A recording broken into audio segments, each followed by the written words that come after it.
to In the News for November 21st, 2025. I am Brett Burney from appsandlaw.com. And this is Jeff Richardson from iPhone JD. Welcome back, Brett. We're back. Jeff, I missed you. I missed talking about all this great stuff, although vacation was nice, but it is fantastic to jump right back in and talk about all the things tech related, mostly Apple, including the thing you started off with today. The countdown has started. That's Apple's words, right? I think they do this just about every year. They offer an Apple gift card when you make a purchase. I've taken advantage of this in the past several years, and sometimes I wait a little bit because if I need it, my son needs a new MacBook or something, then I know I can get an Apple gift card. And it's just always nice to have a little bit of an extra, I call it a discount. Apple kind of does this a little weird in the way that they give you that gift card, but it is still worth it. And you can use it and apply it to some other products too. Yeah, it's noteworthy because it's the one time of the year that Apple does something like a sale. I mean, they just don't really put things on sale except for Black Friday every year. And this has been true for as many years as I can count. And they've had different things that they've done over the years. A long time ago, I mean, heck, a really long time ago, it used to be, you would buy an iPhone and you would get something free with it. That was our little discounts. But for a while now, they've been giving you the gift cards. As you say, it's a gift card, so you can't use it on that current purchase, but you use it on your next Apple purchase. And the amount of it varies. And what I have found is, and they don't tend to put the latest and greatest things on it. And the perfect example is the iPhone. You can currently, you'll be able to use this for the iPhone 16 and 16e. But if you want to get the latest iPhones, the 17, the 17 Pro that I have, or the Air, you won't be able to get the cards for that. And just sort of anecdotally, and I referred to this before, my wife recently upgraded her iPhone and we ordered it online. I went to go pick it up at the store. And when I was at the Apple store, this was like a week or two ago, 10 days ago, I was just amazed that, it was so busy. You would have thought it was opening weekend for the new iPhone. And I could just see everybody around me was buying iPhones, was looking at iPhones. This goes back to something that happened while you were gone as Apple announced their new financial quarter. I didn't have this on the show list for today, Brett, but Apple announced when they had their call with their analysts a few weeks ago that they're going to have the best quarter in the history of the company this current quarter, which on the one hand is not a big surprise because there's this quarter, the holiday quarter, they always have good sales and every year is usually better than the last one. But, they're so optimistic about it. It's not just that they're going to have their best quarter. They predicted, because you don't predict things on an analyst call because of SEC implications unless you're sure it's going to happen. My sense of it is people are buying iPhones left and right. But the brand new iPhones that are selling like hotcakes, you can't get this gift card for them. But for a bunch of other ones, you can. And one last thing I'll say about it is my experience in the past, I have used it in past years, as you say you have too, is do some smart shopping, because sometimes I find that the Apple product plus the gift card, if you sort of do the math, is the best deal. But sometimes I find that if you go on Amazon or some other places, sometimes even Best Buy, something like that, you might be able to get something just as good. So just, look around.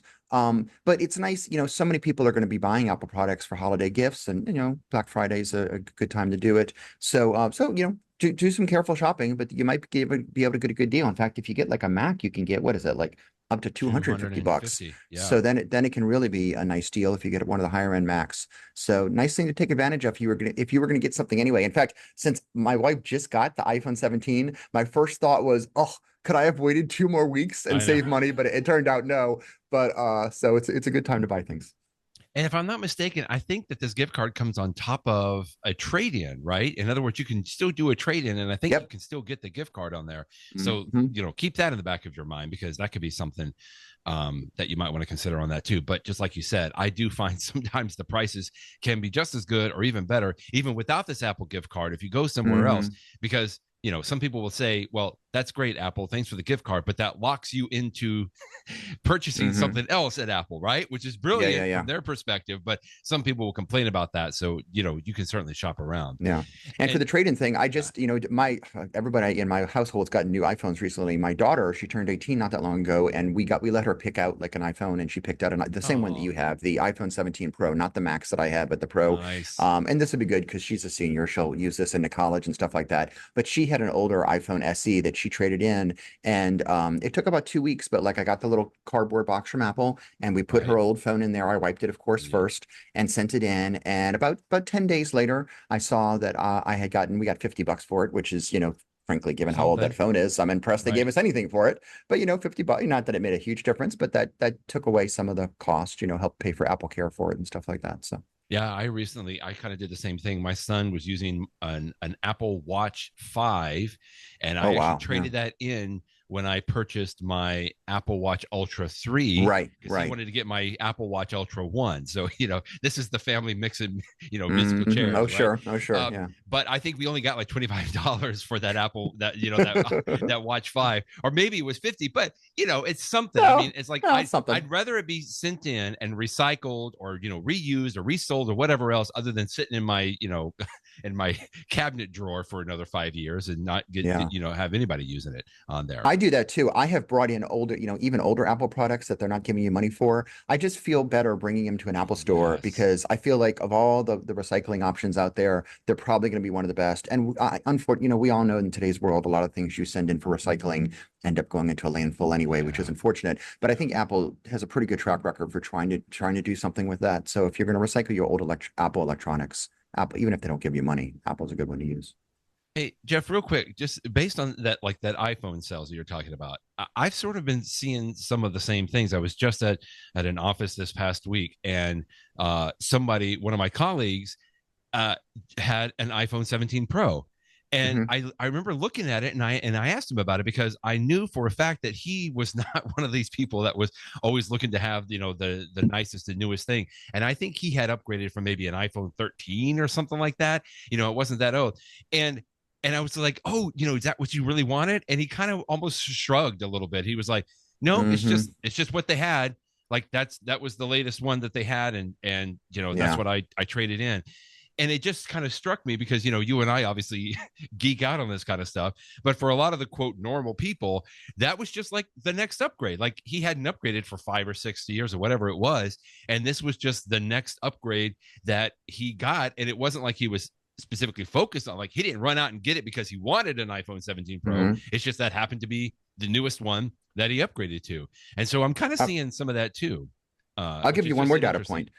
I mentioned this about a week or so. I had, every year I sort of celebrate the anniversary of the iPhone JD website, and this past week it was 17 years. You had a great so there you go. On that. But the reason I mention it right now is I don't pay a lot of attention to statistics for my website because whatever, I've been doing this 17 years. People they read it or they don't. But every once in a while, I'll just sort of like, they have like these curves when I log into my administrative panel, and it'll have like, a spike or something. I'm like, oh, that's interesting. More people are reading this post than normal. Oh my goodness, Brett, the post that I wrote, I guess about a month or so ago, when I first got the iPhone 17. My review of the iPhone 17 Pro. That post, it was like 100 times the normal traffic that I have on my website. Like, I don't know why so many people were reading that post, but I'm like, I haven't seen this much traffic on a specific post on my website in like years and years and years and years and years. I mean, I think back to like times that like Daring Fireball linked to me, or like one of the really big websites would do so. But there was not so, and then I looked underneath it, and like it was just from people doing searches on Google who are not normally readers of my website that I guess were searching for good reviews of the iPhone 17 Pro, and for whatever reason, Google deigned to give them to me. And so like I'm not taking any particular pride in that. They could have just as easily been reading the reviews on another website. But the fact that I saw that much traffic from that review post makes me feel like so many more people this year were interested in buying an iPhone, jumping on the internet, trying to read some posts and stuff like that. And again, this is all anecdotal, but between that being like such a popular post on my website, the Apple Store being so crowded, Apple making this announcement that it's having best quarters ever, you really get the sense that for whatever reason, a lot of people, my own household, where three out of the 4 of us have new iPhone, there's a lot of data points there. A lot of iPhones are being sold. So you say that review is your #1 post of the year. But more than a year, it's probably my #1 post of the decade or something. But it only came out like 2 months ago, and it's already the #1 post of the entire year. And like you said, of all time, maybe. That's just insane. Oh, okay. One more thing quickly I wanted to ask you, because I know we're catching up on stuff, and I haven't been able to follow all the news. But talking about these iPhones, What about the iPhone Air, Jeff? I saw some points that, you say that Apple is saying this is going to be their best quarter, and I believe it. I'm confident of that. But I've seen some things about the iPhone Air that either people are trading it in, or is Apple like ramping down production? Can you just catch me up a little bit on that, please? Sure. So historically, in the fall, Apple has come out with four different iPhone models. There's been Right, the entry level, if you just want to get something new but the least expensive, which this year is the right, iPhone 17. And then there's the iPhone 17 Pro, which comes in the two models, the two sizes. And then there would be that right, fourth model. So for many years, Apple was making a regular entry level model and a bigger model. The bigger model, they right. called it the Plus. It was like the bigger model of the entry was the Plus, and for the Pro, it was the Max. So the bigger screen would be either called the Max screen for the Pro model or the Plus screen. But the reports, and Apple doesn't reveal this. This is just, from third Right. parties that purport to speculate. Conjecture. Maybe they're right, Right. maybe they're wrong. But they've always said that the low end Plus model has not been a very big seller, which is fine. I mean, Apple Oh, sells tons okay. of iPhones, not with it. So this Sure. year, Apple decided to mix it up. Instead of having a Plus model, they have the iPhone Air, which actually does happen to be a little bit bigger than the entry level model, but that's not the real selling point. The selling point, of course, is that it's so incredibly small and thin and Thin. light. And so Right. it was something new. And so the idea was maybe for that of those four models they introduced in the fall, maybe that second one would get a little bit more juice of sales. And again, Apple isn't saying, but the third parties that purport to analyze this, who may or may not be right, they claim that the sales have not of the iPhone Air have not been as high as people might expect or Apple might have liked it. Now, again, I don't know if it's Right. true or not. And I will say this, that the iPhone Air, it's definitely a niche product, right? People that are going to run out and buy the iPhone in that first month are probably going to be enthusiasts. Most people get the high end, especially in the beginning, the Pro or the Pro Max. Right. I feel like the Air is perhaps some portion of it's going to be for the people that are in the know that really want something really light and sleek. But some portion is going to be people walking in an iPhone store that, Apple store, they don't even know. They just try out the ones like, oh, look how light this one is. That's a good one for me. So I think that one's going to be a steady seller over the entire year, whereas Okay. the Okay. Pro models are going to. So that's just my personal speculation. Who knows? But Apple's not saying, so we don't know if it's right or not. But the Sure. idea is that the Air has not been as much of a big seller as some people would have expected for a new type of Okay. phone. It's also interesting that the Air doesn't have a number in it, unlike the iPhone 17, 17 Right. Pro, which led some people to speculate that the Air, like iPhones that Apple has had in the past, like the SE, would be one of those models that Apple introduces and keeps on the market for like multiple years. So who knows? We'll see if that's true. Of course, there's also a rumor from Mark Gurman that they're coming out with an Air next year that'll improve things. So who knows? I mean, yeah, again, Okay. it's all Well, thank you. speculation. And I think Yeah. sometimes people are trying to make a story out of nothing of, oh, nobody's buying the iPhone Air. That's certainly not Right. true. And I hear just as many anecdotal reviews and other podcasts that I listen to that people that say like, wow, I love this Air. It's so wonderful to have something so Okay. light. Good. And like the big thing you miss out on is the telephoto lens and the camera. But for some people, they say you don't care about that. If you want to get closer, Right. just shuffle your feet and walk closer. So for some people, the Air is perfect model. But so part Okay. of me, when I see these stories of is the iPhone Air not selling as well as it should, I don't know. That's always been sort of another spot, but we'll see. If anything, it's interesting to me because a big rumor is that in the next year or so, Apple's going to come out with a folding version of an iPhone. Right. That's going to be a brand new type of model. It's probably going to be pretty expensive. Number one, are they going to do it? Number two, if they are going to do it, Right. is it going to be Right. a big seller? These are all interesting questions coming down the road. So, I mean, it's Apple is doing so well with iPhone sales that one of their models isn't, the bee's knees. Right. Give me a break. They are selling Yeah. these Yeah. things Yeah. like Yeah. hotcakes. So, of course, there's going to Okay. be one that's not as big of a seller, but it isn't. It's a story that's been in the news. You're absolutely right. So, Well, thank you. That's a much more balanced approach, and that's what I was hoping for when I asked you, because I had seen some of these things, and to your point a little bit.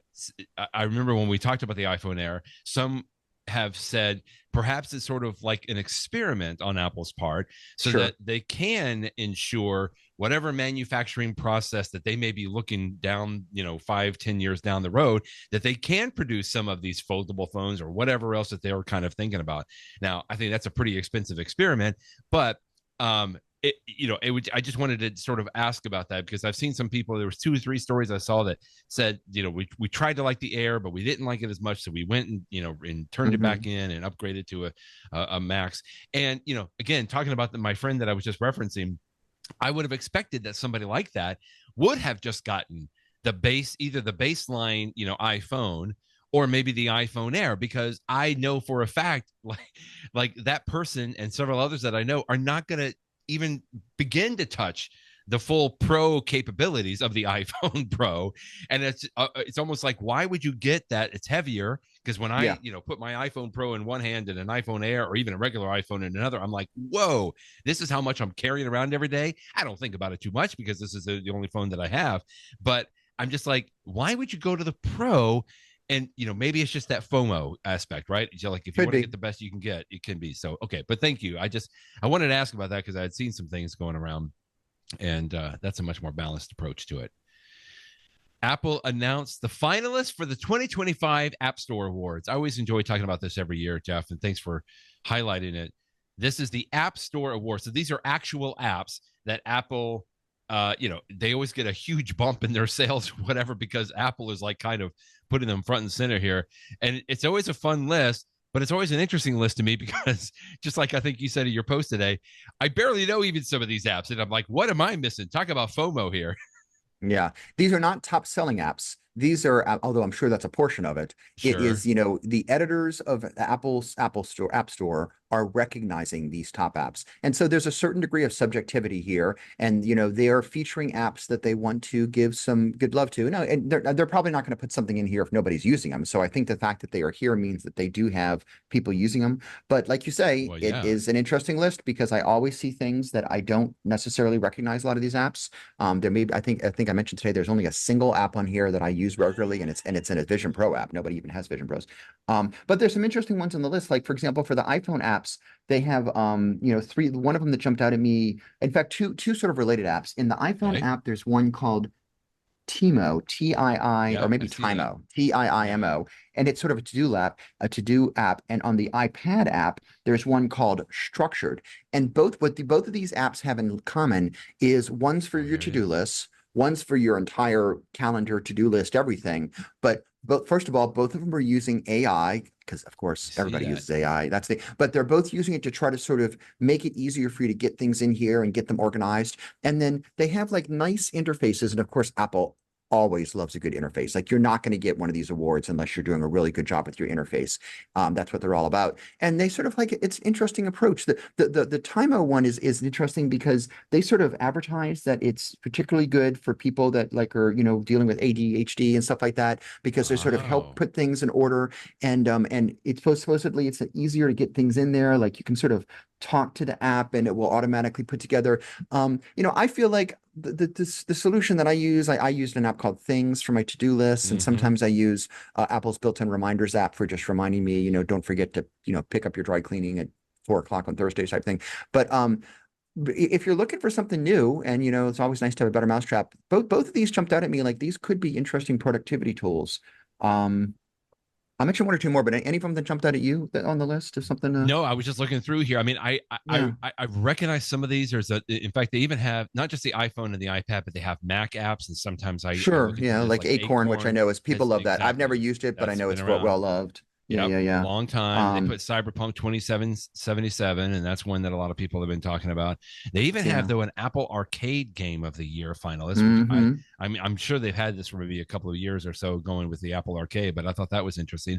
And they have the Vision Pro App of the Year, and that was the one that you said you had recognized, right? That's Explore POV, I think, on here. Yeah, Explore POV is really nice. The people that do it, it is, when you use the Vision Pro, like the coolest thing on the Vision Pro are the immersive movies, right? And Apple, for the most part, makes them because until recently, it was really hard for third parties to do this because the hardware just wasn't there to do it. And we've mentioned in the past that Blackmagic now has a camera called the Uni, the Cine immersive, whatever, the Uni that's I think there's only like 50 of them on the market now, but they're slowly coming out, some more people. But the people behind this Explore POV, they have the cameras, and I don't subscribe to it, but I watch some of their free stuff. They will go to these exotic locations, like the middle of China, somewhere I will probably never go, and you feel like you are there. I'm looking around and I'm seeing the beautiful trees and everything. I mean, they have some really beautiful. They all tend to be like you're in the middle of nowhere, just looking at nature, looking sort of type things, but they are truly beautiful and really neat. And it's a great thing to do with the Vision Pro because I'm just sitting there on a, Saturday night on my sofa and suddenly I can transport myself to the top of some beautiful mountain or something like that. So I think it's a cool app and it's noteworthy because they're one of the very best in the Vision Pro. And I'm glad that they got some love from Apple. So that's good for them, which is, I think, what this list is all about, right? Apple's trying to give some love to developers that are really doing a good job, let people explore them. Like it. And so I love going through this list every year. I encourage people to do so. Yeah. Something else I must have missed while I was on vacation. It looks like Apple has redesigned their App Store website here. They have. They have. Yeah. I remember it used to always be very small, like a very small one single column on here. This looks more like the App Store app when I open it on my Mac, if that makes sense, because it has all this information here. But I love this. It takes full advantage of the entire screen. I guess that was a recent change on here, but they did this a few weeks ago. First of all, like you said, on the web, it now looks just as pretty and nice as if you're using the app. Thank you. And the reason this is nice is you might click a link when you're at your work computer and it's not hooked up to your app store and stuff like that, but or maybe you're just using a Windows computer like I use, but you can actually see the nice app store. Now, the one thing it doesn't have that I wish it did is if you find something that's really interesting, I would love to click a button and say download it. And of course, if I'm using my Windows PC, that's not going to download onto my iPad over here. But wouldn't it be nice if I could click a button and say, the next time that I'm on my iPad, go ahead and download this app or something like that. They don't have that built in. It seems like such an obvious feature. Since you're looking at it on a Mac right now, Brett, I see that you have a button that says view in the Mac App Store. And if you click that, so that works if you're on your computer. But if you're on your computer, you might as well use the App Store in the first place. For me, if you're on Windows or Linux or something else, that's where this would be really cool. But the flip side of it is another thing I like about this website is if I, for example, send you a link for a Vision Pro app, you like this Explore POV, you don't have a Vision Pro. So you wouldn't even be able to, up until 3 weeks ago, if I sent you that link, you wouldn't really do you any good. But now you can see the previews. So it's a nice way for app exploration. But as you can see, when you were on that page, because you don't have a Vision Pro on your Mac, all you have is like a little share thing. So you could send yourself a link to it, and then you can download it. So anyway, but don't get me wrong. I love that Apple did this. Obviously, a lot of work went into it, and hopefully it continues to improve. Well, I was going to go into an In the Vision little segment here, but you threw in a little extra topic here, my friend. So I put a topic on the list that you don't know what it is called In the Back of a Closet. And I just thought I would mention this because it's sort of cute. So here at my law firm's been around for a long time. And I'm in the New Orleans office. We have offices all over the country. But because New Orleans was our first office, way back 100 years ago, whatever, and one of our biggest offices, when technology became a thing at my firm, and you needed, of course, have a server room, that server room was right here in our New Orleans office in downtown New Orleans. Over time, especially over the last 5-10 years, you know that everything in technology is moving towards the cloud. And so we put all of our stuff, our email, our document management. And so we're now at the point where just about everything's there. We have a data center in Tennessee that we're still using, but there was no reason for us to have our big data room here in our New Orleans office. So we're cleaning it out. So in the process of cleaning it out, the guys at our tech department, you always find things in the back of the closet, right? And they found some things, and I'm sitting here in my office, Brett, and the guy comes by with a cart. He's like, "Do you want any of these things?" And I'm looking at it. So I'm going to show you 3 things that are in there. Okay? This item number 1 is show and tell section of the day. Okay, item number 1 is a Mac that is SE. a 2GS it's a Macintosh SE from back in the 1980s. And I mention it for 2 reasons. So first of all, when I first became a Mac user in the 1980s, I bought a Mac Plus. I used money that I'd saved up over my summer job in college, and I got a Mac Plus. But what I really wanted was a Mac SE because they were even nicer. My roommate did have an app, and I was so jealous of Chris. He had the SE, so I was always jealous of it. So that was in the 80s. fast forward to when I'm a summer law clerk at my law firm, Adams Reese, where I work, where I've now been working for over 30 years. So I'm just a summer associate. And, you know, as a summer associate, you're working on products. You would like do memos. But back then, the way it would work is when you were ready to do a memo from your research project, you would get like a little dictaphone and you would dictate your memo and give the tape to a secretary, and the secretary would eventually type it. And of course, you were the last on their list of priorities because they were doing things for the partners first. Sure. But me, as Mr. Computer tech person, I of course wanted to type my own stuff, even back in the 90s when I was a law clerk. This is early 90s. And so I found this room in my law firm where they at the time, like somebody was working part-time, and so they weren't there in the second part of the day. And I asked, and like nobody's using, it was like a paralegal office, nobody's using this Mac SE in the afternoon. Could I use it and just type my own product? And they're like, yeah, of course you go ahead. People thought about Macs the same way they thought of typewriters at the time. So as a summer associate, because I was able to type my own products, my own work memos, and get them done so much faster, I was able to produce like twice as many memos as a lot of my colleagues. And, who knows if that helped me get a job, or maybe it was the quality of the work, but like I have fond memories. Okay. So that's the Mac SE. So this one, I told them, don't send this to electric, disposal. I'm going to keep it. I'm sticking it on, whatever. I'm a geek. I have an old Mac. One you used? Is that the SE it's not, you used? I'm going to say it. I'm going to say it was. Yes, but who knows? But anyway, so this is now going to sit on my shelf in my closet. It's just along with little mementos and books and stuff like that. So that's number one. Okay, we got number two. You ready for number two? I'm so excited now. Oh my goodness. Okay, so this right here is when Apple first, came out with the laptop form factor that we all know and love. Look at that. They came out with the PowerBook 100 series in 1991. And the PowerBook 100 series went on for about 3 or 4 years. The year that I started at my firm, 1994, it was the 165, which is what this is. It's the one that was out, the Macintosh PowerBook 165. You can see that we didn't have trackpads yet. Over the roller ball. So it's got the roller ball. It is. I mean, this is a laptop, but look how thick this thing is. I mean, this thing is big. Of course, it's a black and white screen and stuff like that. And I'm like, this is just too funny. An old PowerBook. I haven't seen a PowerBook. And this is one of the early PowerBooks. So this was in the early 90s. After this, and I know you weren't an Apple user at the time, that they then in the mid 90s came out with the 500 series, the 5000 series. And then, many years later, Apple gave up the PowerBook name, and now it's MacBook and MacBook Pro and stuff like that. So let me mention, by the way, that SE that I found, it works. Like I can plug it in, I can turn it on. I don't have a keyboard for it. And I certainly don't have, there's no startup. We can get that. Yeah, there's no hard drive, or at least if there is a hard drive, I guess it doesn't, maybe it does have a hard drive, whatever. I couldn't get it to start up. Goodness. I need to get like a system disk to start it up. I don't know if I ever will, but this one, on the other hand, I could not even get it to start. So, but this is the old, you're like laptop. Creating your own little library, computer museum at this point. I got one last one. You ready for one more? One last one. Okay. This was the start of the modern iPad. The 100 series. This one happens to be the 165. But the very start of portable Macs is this. Oh my gosh, this is so heavy. Okay, this is called the Macintosh Portable.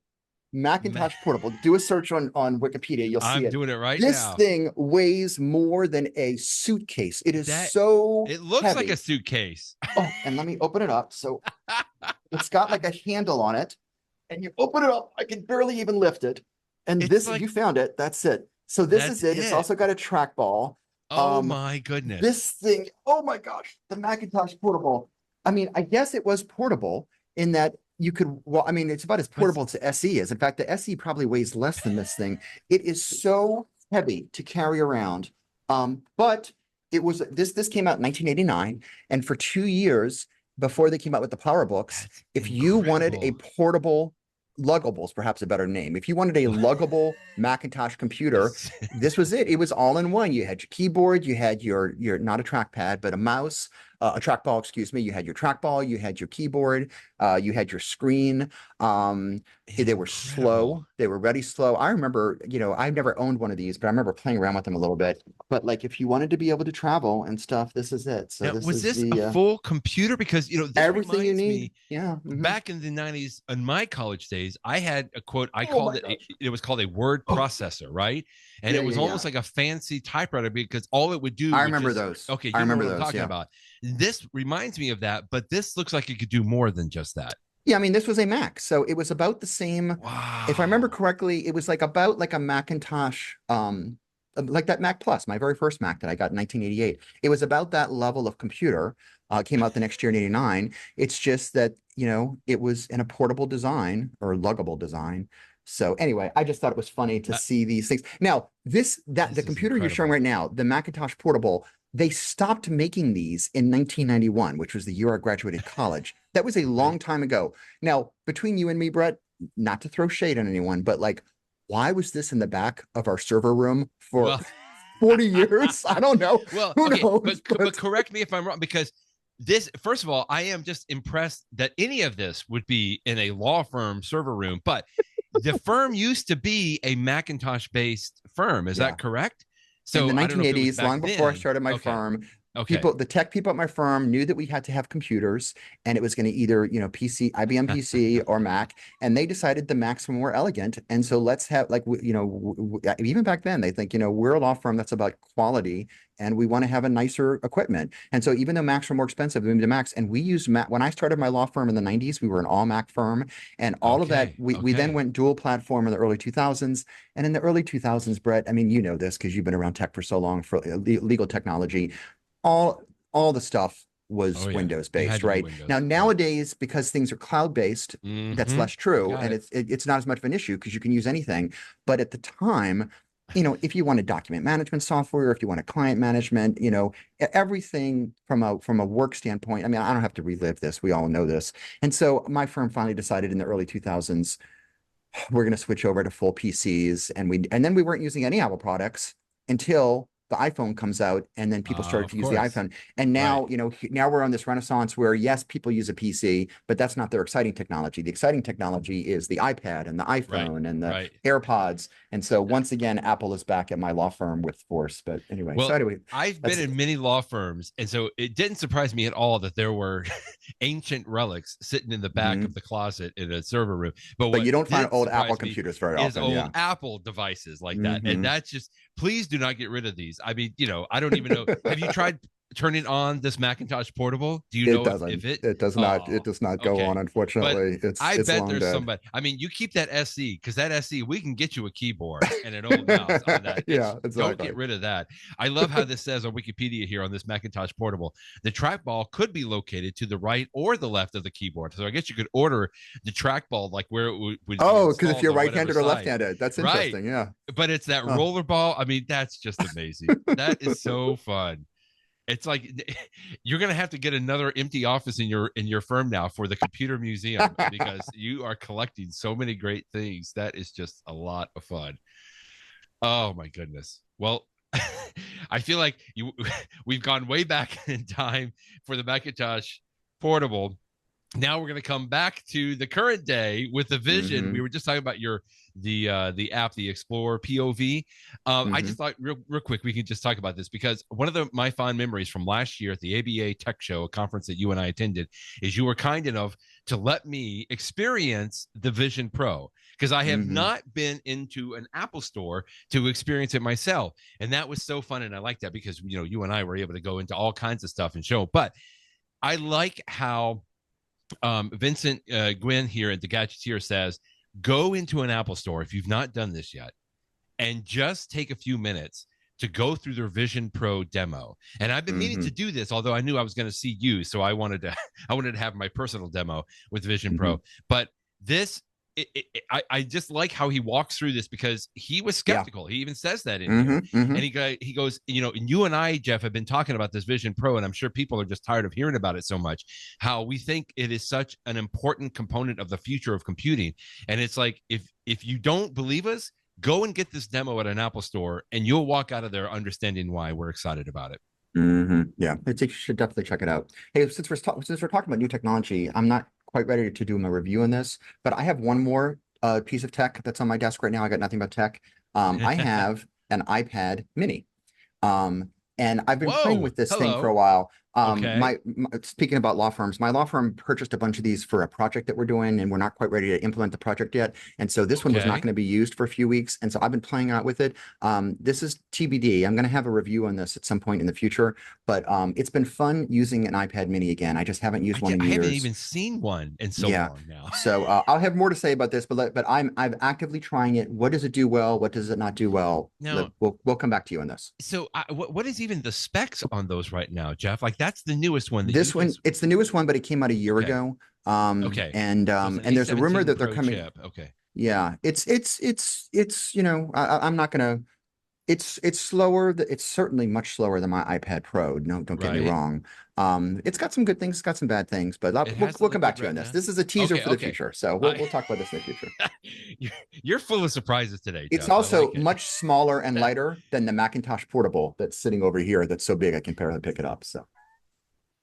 Something else that is small and portable is my Apple Watch and your Apple Watch. I was thrilled. We're such big fans of the Apple Watches.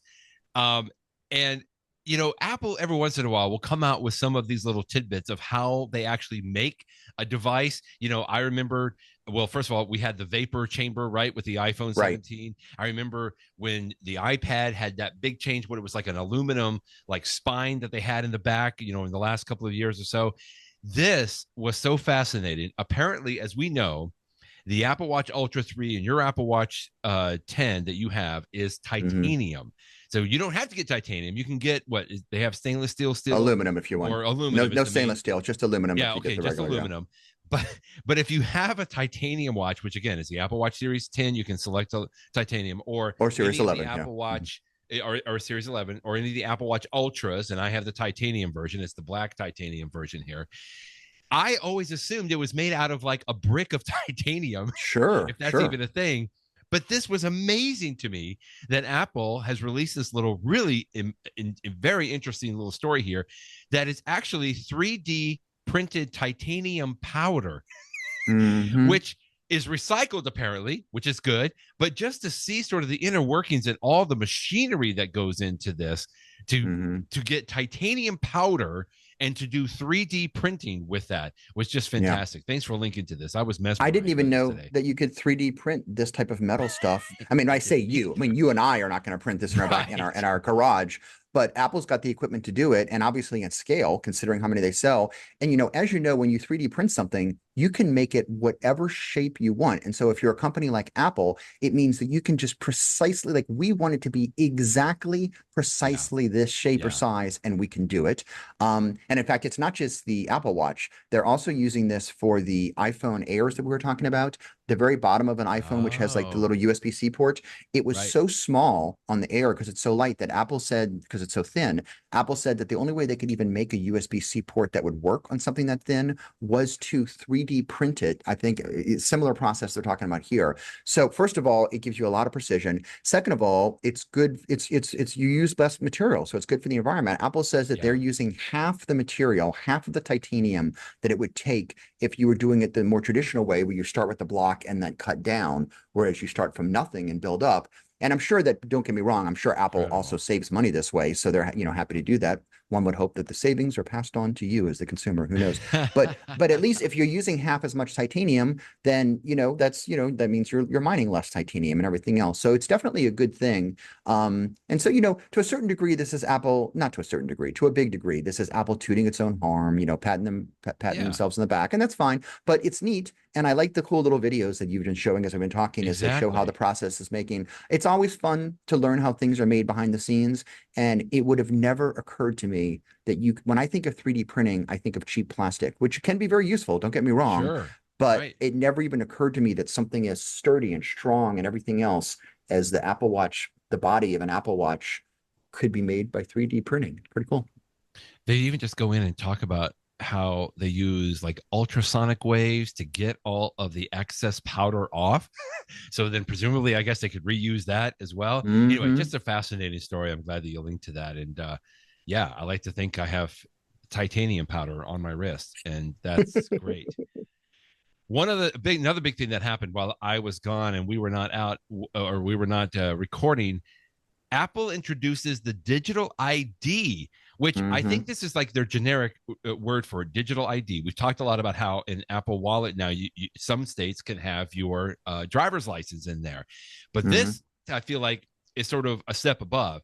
They say digital ID, but really this is where you can put in your passport. I think last week or maybe 2 weeks ago, you wrote about how you actually added your passport to the Apple Wallet. I did the same thing. Exactly. I've got mine because I actually was traveling internationally. Now, I didn't get a chance to use it on the Apple phone yet, but it was just great to be able to add that. So now, actually, since I'm in Ohio, I'm one of the states that actually does have your driver's license you can put in the Apple Wallet. I have both my driver's license from Ohio in the Apple Wallet, and I created this digital ID with my passport. So I feel like I've got everything covered. My wife was almost thinking, she was like, do you really want to put all that information in there? And of course, you and I have talked about this many times. Yes, I do. Like, I want to be able to have access to all that information, but I'm glad Apple's been talking about this for a while, and I'm glad that it was finally released. And it sounds like a lot of people have taken advantage of it already. Yeah, having a digital version of your driver's license is nice if you happen to jump in your car and drive someplace and you don't have your actual physical wallet with you. You're still fine because it's on your iPhone. A big use of it, of course, is checking in at airports. For a while now, you've had to have like the real ID version of a license. But if you use a state that allows digital things, then you can use that to check in at airports domestically, at least in the United States. But if you did not live in one of those states, what were you going to do? Well, now you have a solution. Apple has come out with its version of it using a passport, which anyone in the country can get. So if you have a passport, you can then put it in here. And it's a really interesting, you haven't done it yet, right? It's an interesting process because I've added it, but I haven't used it. Like, I haven't. Okay. So you went through it. I think I talked about a few weeks. I tried to use my license at one place, and it just so happened that one TSA lane that I was in, their machine was down, and I didn't want to have to like go to the other side of the airport. So it's like, but I want to use it. I'm ready.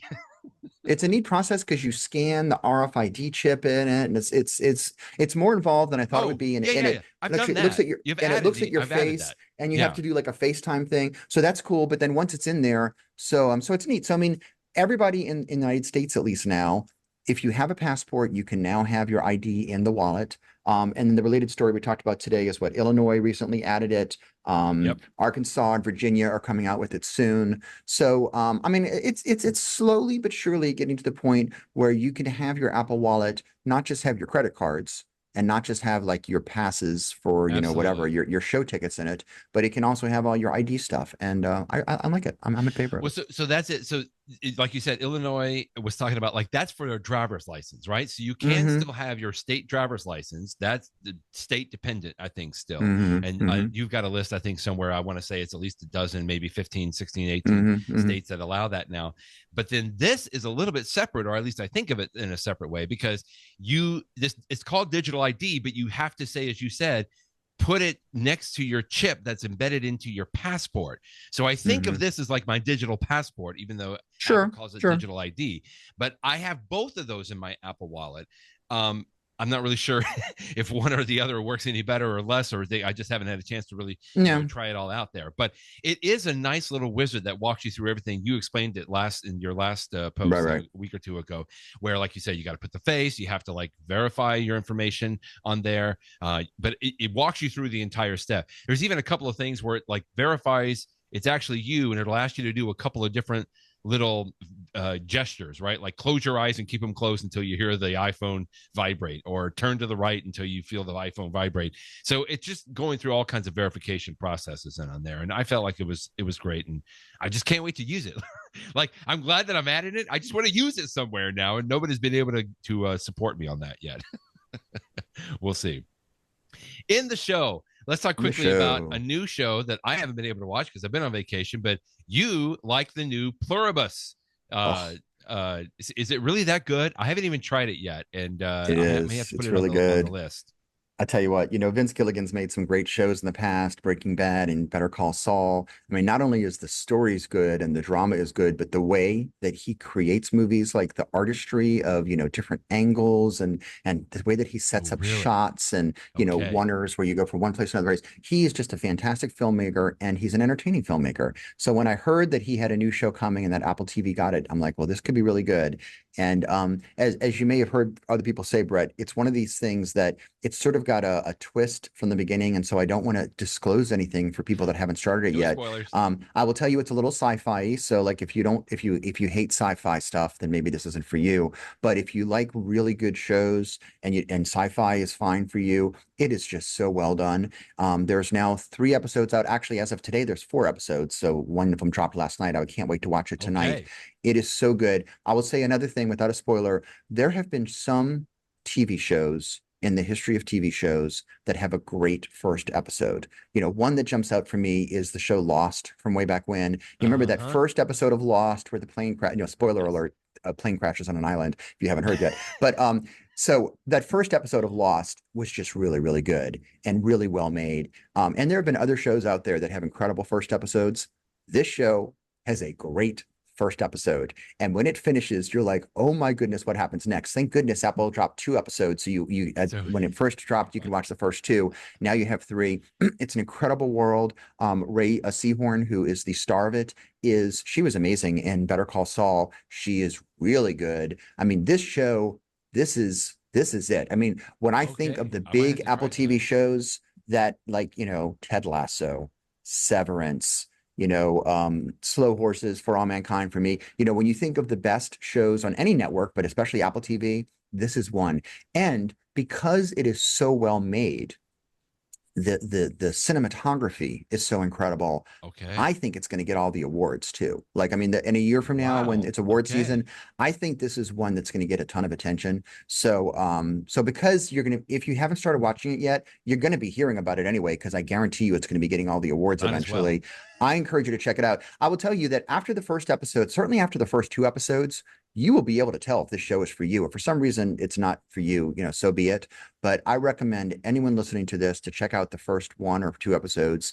And Okay. if you like those, oh, it just gets so good. I can't wait till tonight to watch a new episode. It's great. Wasn't this the show that had like that yellow, weird, awkward This introduction is with the that one. smiley This is face? the Okay, this one. is it. Yeah, I'm not going to say anything more about it, but oh my goodness, it's Okay, so good. okay. So good. Well, while you might be able to watch Pluribus tonight, you will not be able to watch The Hunt. Yeah. I kind of read between the lines of your post today, like you were really upset about the fact that Apple announced that this show was coming out and then they pulled it. So Yeah. it's like so sad. We were just joking about that. Yeah, it's the third time that this is really, I mean, it's the second time Hmm. for pulling a show. There's this show, The Hunt, which it's a French language show. So I would be watching it with subtitles. But I did that recently for another show on Apple TV called Carême, which was about like, I can't remember his name in real life. It was loosely based on real events of like one of the first master chefs in France in the time of Oh, Marie okay. Antoinette. And it was a good show. And like, watching subtitles is a little bit of a distraction, but it was a good enough show that I enjoyed it. It wasn't the best show ever, but I enjoyed it. So this show, I think the premise of it was something like some people are hunting and one group of hunters ends up shooting another group of hunters and they have a grudge. And so they're trying to, kill each other. It's a little bit of a macabre subject, I guess, but it looked like it could be interesting. And Apple had previewed it. Like you could go on YouTube, watch the previews, it was coming soon. I think it was going to come out next week or something like that, or in 2 weeks. And then suddenly it's now gone. Mm, It's yuck. completely gone. And, one rumor I heard was there was an incident that was recently disclosed in Italy. So this happened years ago, but apparently this is disgusting. But like people were doing safaris that you would go to like Bosnia and you would like kill people for real back when the country was being very oppressive. It's a horrible thing. And I don't know if that is why, because it was just a little Okay. too close to Okay. real life events. But that reminds me of the other show called, was it The Savant, that was recently that Apple Oh, pulled yeah. right at the last minute. And we That's think it was right. because of the Charlie Kirk killing. That's right. That's right. I One more remember that. show I loved watching, Tehran on Apple TV. I've watched maybe the first season, maybe the first 2 seasons, I forget. There is the most recent season. It was co-produced with an Israeli company. It's already run in Israel a long time ago. Apple has never run it. And I know why. I know it's because Israel and Gaza is very controversial and stuff like that. And so Right. something that, arguably makes the Israel military look in a good light. Some people might not be happy with that. Some people, okay. For me, like I have no trouble removing real events from, I mean, it's a TV show, for goodness sakes. I understand I'm watching a TV show. I understand that if somebody shoots somebody in a TV show, it doesn't mean we're saying it's okay to go shoot people in real life. But, you know, Apple, so I presume it's for political reasons that they've pulled the show The Hunt. Will The Hunt ever show? Will The Savant ever show? Will I ever see that last season of Tehran? I have no idea. So at the same time that Apple TV is giving us like some of the most amazing shows ever, like Pluribus, you have these issues. So whatever. Yeah. Let's do a quick Where You At segment. I saw that you posted this, I think, from last week that you had. An attorney in Houston was recording the fact that maybe you can tell the story. He was driving a car and he passed out, and his Apple Watch actually reached out and contacted his emergency contacts. And I just love this little video that it's almost like a little testimonial here. I mean, I feel like Apple could have used this as a commercial. He's like, I never leave home without it. In fact, I don't even stay home without it. He's got it on all the time. And it's not just the Apple Watch is what he uses, but he's like, there's other devices. Please make sure that you keep one of these on, because it was such a lifesaver for him. Yeah, I mean, we talk about these stories from time to time, and when it hits somebody, you know, this was a regular reader of iPhone, JD, who's in Texas, sent me this. This was a friend of his that it happened to. But I mean, it's just, you know, I tell you what, years and years ago, I had a family member, Brett, who had a heart attack while they were driving, and they died. Oh, it was horrible. And, you know, fortunately for the world, they pulled over to the side of the road and it didn't hit anybody. It could have been much worse. But, you know, if somebody had been with them, or if it happened when they were in a hotel, they would, you know, maybe they'd still be with us here today. And likewise, this story from Mark Grossberg, who's an attorney, but he's also an author too. He was like, you know, thank goodness that the Apple TV noticed that that this has happened to him when he passed out, and was able to call for help. You know, I love my Apple Watch because of the utility that it gives me, and I use it for alerts and notifications and everything else under the sun. But it does give me some comfort to know that, God forbid, something happens to me, I collapse, it will notice it, and it will call 911. It will contact my wife. I hope I never need to use that feature, but you know, it does. Good to know it's there. Yeah, good to know it's there. Actually, I just got my mother an Apple Watch. I want to say I get her like a Series 9, I think, or maybe it was an 8, but it was just for this idea. Like my sister and I, you know, when my mom is driving around or up and around, it's like we want to be able to have just some kind of a security blanket there, right? It can call somebody, or, you know, I've taught her how to use the SOS, or, you know, the emergency call. So anyway, just really good stuff on that. Yeah. But probably the most important story that happened while I was gone is the iPhone Pocket, otherwise known as the iPhone Sock. I saw so many crazy stories about this, because this was like a brand new product from Apple that they sent out. And if you haven't seen this, I encourage you have to go and look at the pictures, because it was lambasted, I would say, by far, by most of the people. I think you had a link to Stephen Hackett, who basically just linked to the announcement and said, as a journalist, I have no words for this. This isn't the first time that Apple has come out with an iPhone sock, but this one is the iPhone Pocket. And not only did it look a little silly, it was expensive. And as you reported just today, it's sold out. So as silly as it looks to me and you, apparently lots of people wanted to have one of these. Yeah. I mean, do people wear something around their bodies to carry their iPhone? I guess some people do, because the newest iPhones this year, they now have the cases can hook up to those lanyards that go around you. And I guess people use those. I don't. This is a similar idea, but it's like a knitted sock looking thing. And of course, everybody talked about, you know, decades ago when the iPod was the big thing, Apple made the iPod socks. And that was actually not a bad deal. For 30 bucks, you got like a pack of 5 or 6 of them. There you go. You get the 6 different colors. It was just sort of a cute way to you know, but that was only 30 bucks, and so sure, why not? This device, which is similar, except it goes around your body, was like the smaller version was like 150, and the more expensive version was almost $300 or more. But I will tell you, so when I first saw this, just because of the price, I'm like, give me a break. But this just shows that I don't know what I'm talking about, because the real thing about this is it's not just the function of it, but people are buying this for the fashion statement. And it was co-produced with a design house in Japan that I'd never heard of before, called IC Miyake. Now, there you go. Mr. Miyake, if I'm pronouncing that correctly, is no longer with us, although his design house still continues on.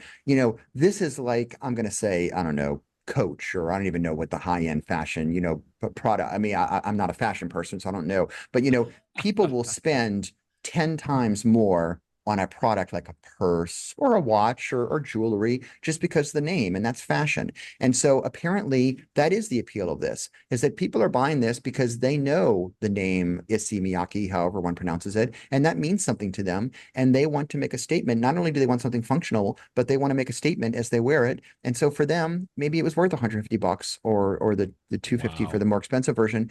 And apparently so, because Apple was only selling them in a couple stores. Like in the United States, maybe it was just New York, Soho. I think that was it. And you could buy them online, and they sold out like this.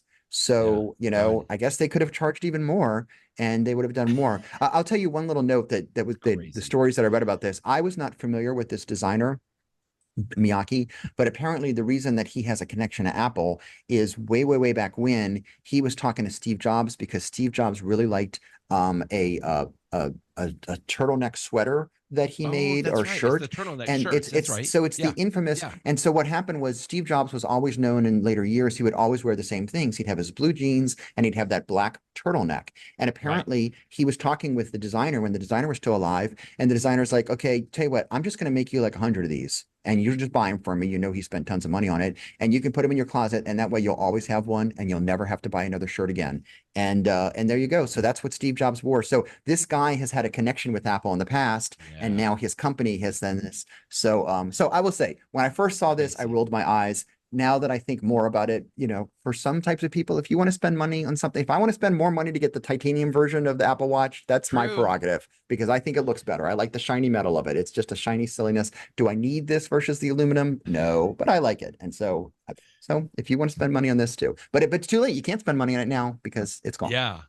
They say the iPhone Pocket features a singular 3D knitted construction. So I'm thinking, did they use like pottered yarn, maybe, to do the 3D? Yeah, but that's what this design house is known for. Apparently, what one of their design aesthetics printing, is that, and using one cloth, like it's like we use the entire cloth. There's no waste. It's all one thing. Whatever. That's doesn't mean anything to me, but this is crazy. So. And then, like you said, you linked to William Gallagher today, where it's completely sold out everywhere. That's just nuts.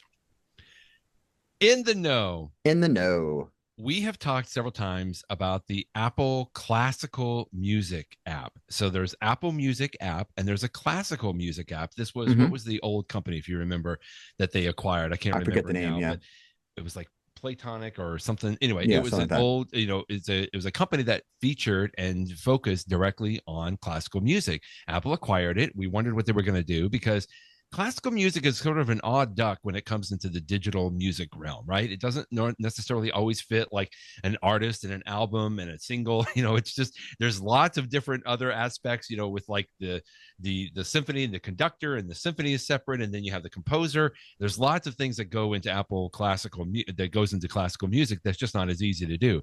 Well, just the other day, I found this little review of a new classical music album on The Guardian, Strauss Dvorak, and I was like, well, that's nice. I'd like to listen to this album. You can see here's the album cover art here, and I said I'd like to listen to that. So sure enough, I went to the classical music app on my iPhone, and I found it, and I loved it. And I'm like, this is great. Cool. I'd like to listen to this on the plane.